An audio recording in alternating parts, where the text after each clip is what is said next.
Hello everyone, welcome to ACMA. So आज की video में हम यूनिट 3 ऑफ पार्ट 2 डिस्कस करेंगे और यूनिट 3 है डिसीजन एनालिसिस।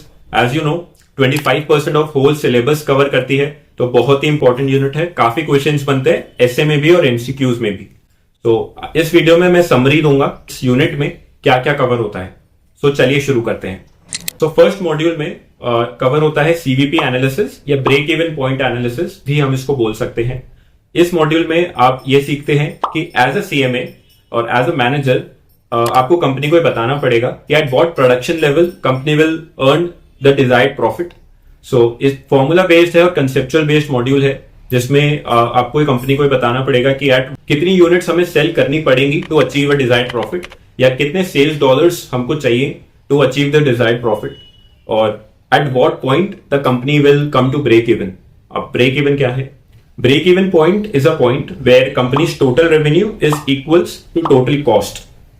So जिसमें and selling above this point, selling units above this point will be company's incremental revenue. तो आपको एज अ सीएमए कंपनी को बताना पड़ेगा कि ये कंपनी का ब्रेक इवन पॉइंट है, इसको तो अचीव करना ही है, where the company's profit will be zero and selling above this point will be the company's profit. तो कुछ फॉर्मूलाज और कुछ ये सारे कॉन्सेप्ट्स फर्स्ट मॉड्यूल में कवर होते हैं। सेकेंड मॉड्यूल डिसीजन का है।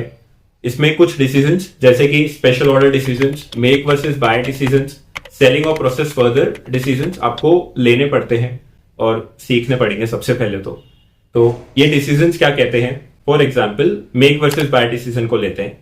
अज्यूम कि एक कंपनी एक्स है जो फर्नीचर मैन्युफैक्चर करती है। Now for that company in house manufacturing की कॉस्ट इज $10 एंड अगर ये मैन्युफैक्चरिंग को आउटसोर्स करती है थर्ड पार्टी को, तो उसकी कॉस्ट पड़ती है $8। तो now you have to decide कि at what the company should do. Obviously the cheaper source is outsourcing, right? तो buying the furniture from the third party is outsourcing, तो that's a cheaper source. In this case company will buy the furniture, right? एक और decision जैसे कि sale और process further. Again एक example लेते हैं कि for example this company X और वो फर्नीचर मैन्युफैक्चर करती है। Now company sells at a split off point, एक पॉइंट पे जब वो सेल करती है तो उसका प्रॉफिट आता है ₹5,000, राइट? नाउ अगर वो उसी फर्नीचर को और प्रोसेस करती है तो उसकी कॉस्ट आती है ₹2,000, बट अब वो उस फर्नीचर को ₹10,000 में बेच सकती है इंस्टेड ऑफ ₹5,000, राइट?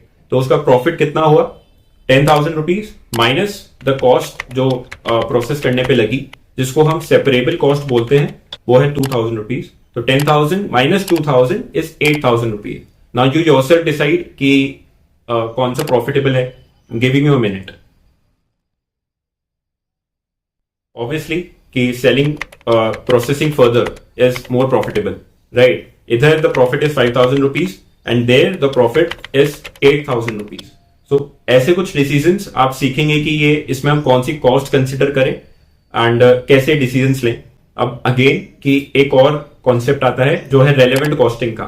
ये जो भी हम डिसीजंस लेंगे वो रेलेवेंट कॉस्टिंग को देखते हुए लेंगे कि कौन सी कॉस्ट हमें कंसिडर करनी है और कौन सी कॉस्ट हमें कंसिडर नहीं करनी है, वो आप सीखेंगे, जिसको हम रेलेवेंट कॉस्ट बोलते हैं कि कौन सी कॉस्ट हमारे लिए रेलेवेंट है इन टेकिंग दीज डिसीजंस जो मैंने आपको अभी बताए।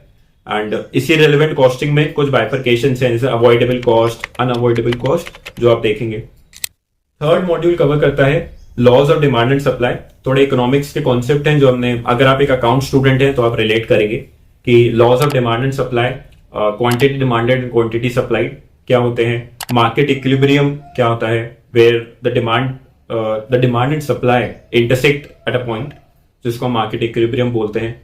इसमें हम एक नए कॉन्सेप्ट देखेंगे, प्राइस इलास्टिसिटी ऑफ डिमांड क्या होता है। Price elasticity is the effect of change in price on the effect of change in quantity. For example अगर एक प्रोडक्ट की प्राइस ₹10 है एंड उस प्रोडक्ट की प्राइस इंक्रीज हो जाती है ₹15 तक, तो उसकी सेल्स पे क्या इफेक्ट पड़ेगा? क्या कंज्यूमर उसको ज्यादा लेगा या कम लेगा? ये डिपेंड करेगा कि वो प्रोडक्ट कैसा है। That's what the price elasticity is. अगर मैं और डिटेल में एग्जांपल दूं कि इंसुलिन है, राइट? मेडिकल प्रोडक्ट्स हैं। अब चाहे उनकी प्राइस ₹100 से ₹200 हो जाए, बट फिर भी वी एज अ कंज्यूमर हम उसको कंज्यूम करेंगे क्योंकि वो एक नीड है। तो इधर हम उसकी क्वांटिटी डिमांडेड कम नहीं होगी बल्कि बढ़ेगी, और इधर उतनी ही रहेगी या बढ़ेगी, क्योंकि दैट्स अ नीड, राइट। तो दैट्स हाउ प्राइस इलास्टिसिटी हम कैलकुलेट करते हैं by formulas, mid point formulas होते हैं और एक दो परसेंटेज फॉर्मूला आपको मिलेंगे, परसेंटेज चेंज मेथड। तो प्राइस इलास्टिसिटी एक टॉपिक है। एक और टॉपिक इसमें कवर होता है जो होते हैं टाइप्स ऑफ मार्केट्स। आपने ये पढ़ रखे होंगे इकोनॉमिक्स में, जैसे कि प्योर कंपटीशन जिसमें बहुत सारी फर्म्स होती हैं और कॉम्पीट करती हैं, कॉम्पिटेटिव प्राइसिंग है। मोनोपोली मार्केट जिसमें सिर्फ एक फर्म है जो पूरे मार्केट को डोमिनेट करती है, जिस भी प्राइस में वो सेल करे वो एक्सेप्टेबल होता है कंज्यूमर्स को, क्योंकि there is only one firm in the market that is selling that product. Monopolistic markets, oligopoly market where on there only few firms that are dominating the sales. So ये थे तीनों modules जो decision analysis में cover होते हैं। CVP analysis और break even point analysis first module. Second module decision based, make versus buy, special order, sale और process further, relevant costing concepts. Third module जिसमें laws of demand and supply, market equilibrium, price elasticity, very important topic, and types of market. तो ये थी पूरी summary of decision analysis. I hope this video is helpful for all the CMA US aspirants. Please let me know कि मैं किस topics पे और videos बना सकता हूं to help you guys in the preparation and ace your CMA. Thank you.